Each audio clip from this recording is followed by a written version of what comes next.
Facing second-degree murder charges, and the trial is expected to last 2 weeks.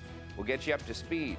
Plus, protesters coming together again to voice their frustration with the ongoing ICE operations here in the area. Pasco residents gathering Sunday afternoon, and folks in Yakima County gathering Saturday. We'll hear from officials at each of the protests. And more lane closures are coming to the Blue Bridge. Officials say they're doing some final touch-ups that could impact your commute for the next couple of days. We'll hear from the Department of Transportation. That story and more coming up as you start your day with us right here on Action News.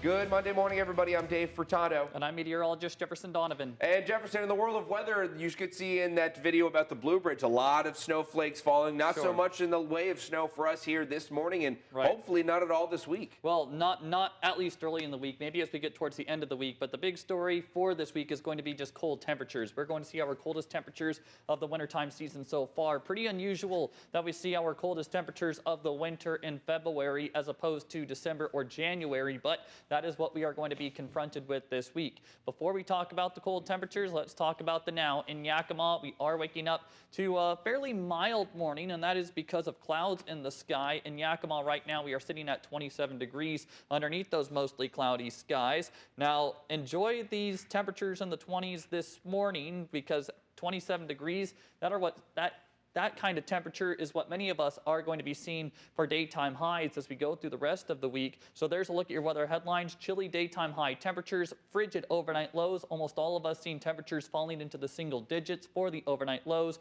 And then we could see some snow chances renewed by the end of this week. We'll talk more about all three of these weather headlines coming up. Thanks, Jefferson. We begin this morning in Yakima. The trial for two Lower Valley men accused of killing a 35-year-old Wapato man in 2023 is underway. The men are charged with second-degree murder and drive-by shooting for the shooting death of Charlie Jimenez.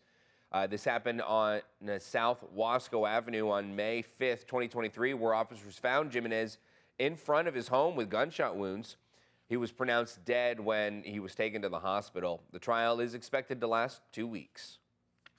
And a man sentenced to 93.5 years in prison for a drive-by shooting in downtown Yakima is now a free man. Julian Rangel was convicted of 10 counts of first-degree assault for a 1994 shooting where he shot at a car with members of a rival gang, which then crashed into a business.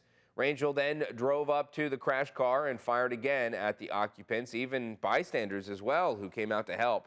He was 17 at the time. Last Monday, Rangel was released from prison after a Yakima County Superior Court judge amended his sentence to 30 years due to good behavior and credit for time served before his trial. Benton County deputies are looking for a hit-and-run driver, who caused some property damage. Take a look at this picture posted by the Benton County Sheriff's Office. It shows damage to a fence and a mailbox in the area of Perkins and State Route 397. It happened around midnight Friday, and deputies are looking for a dark-colored sedan. If you have any information that might help, please contact the Benton County Sheriff's Office on their non-emergency line. And switching gears this morning, protesters came together in Pasco once again over the weekend, yesterday specifically, to voice their frustrations with ongoing immigration operations. Beginning at 2 in the afternoon, folks gathered at the corner of Court Street and 20th Avenue with flags, music, and more, staying at the side of the road throughout the Super Bowl. Many people brought out their kids and traditional attire supporting the cause. We're here and our energy is so positive that we are here peacefully protesting, loving each other, showing our support, and loving our American flag, because that's what we're here for as well, that we want to stay here because this is where our family is at. Yesterday's protest was just one of many throughout our area over the last few weeks, as ICE agents have been spotted making arrests throughout the region. And meanwhile, in Yakima Saturday afternoon, a second protest against ICE activity was staged downtown. Around 30 people gathered on the corner of East Yakima Avenue and North 1st Street, a much smaller turnout than last Saturday's rally, which attracted hundreds of protesters. Protesters we spoke to say they believe the law should be changed to give a pathway to citizenship for people who come here to work and support our communities but are unable to get documented. Further protests are planned despite there being no reports of any changes in ICE activity in the city of Yakima since the new administration took over. And in Sunnyside, protesters took to the streets of Lincoln Avenue and Yakima Valley over the weekend, fighting for immigrants' rights against the ICE operations seen in that area. From prominent Latino organizations such as ELA and United Farm Workers to local residents, people brought flags, signs, music, and stories to tell the community. Some protesters saying they simply want to give support to those in need. For our community, for our people. We're here because we have the opportunity to be here for other people who aren't, and we just want to support our community. Local elected leaders also took to the streets to speak on the matter. Community has, persevered through so many hard times throughout the course of history. It's not just now. Really, we, our ancestors, our family members, even our parents, right? We're first generation here. Even our parents had to struggle so much, but they made it, they did it. And so now we're here yelling out to everyone that we're going to do it too. Organizations based in Sunnyside say they're working together on providing more immigration resources for citizens and non-citizens. Switching gears to Olympia, a bill commonly referred to as the Parents' Bill of Rights has passed through the state Senate chambers. One big talking point on the floor was notifying parents if their child committed a crime. Initially, it gave up to 48 hours, but the version that passed changed it to immediately. Another talking point was medical treatment. This bill would also remove the need to notify parents or guardians before giving a child medical treatment in non-emergency cases. Senator Judy Warnick tried and failed to pass an amendment to keep that notification.